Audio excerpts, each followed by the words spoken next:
Hello everyone. మా ఆయనకి ప్రసాదాలంటే చాలా ఇష్టము. ఇది చేసి పెట్టు అని నన్ను ఎప్పుడూ అడగడు గానీ, తన ఇష్టాన్నయితే ఎక్స్‌ప్రెస్ చేస్తాడు. ఇక నేనైతే చేసి పెట్టకుండా ఉండలేను.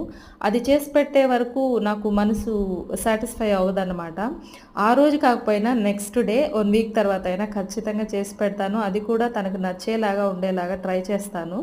ఇవన్నీ కూడా మనందరికీ తెలిసినవే గదా! ఏది కూడా మనం పొయ్యి మీద పెట్టి చెయ్యం గానీ, ఆరోగ్యానికైతే చాలా మంచి చేస్తాయి. పానకం చలవ చేస్తది. వడపప్పు రిచ్ ప్రోటీన్, ఇంకా ఉగాది పచ్చడి చెప్పనవసరం లేదు.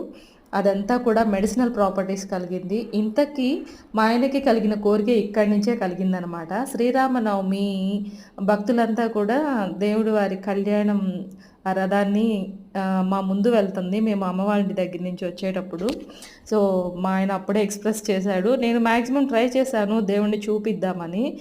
నా వల్లైతే కాలేదు. వన్ బై వన్ వెహికల్స్ వస్తూనే ఉన్నాయి. Please do like, share and subscribe.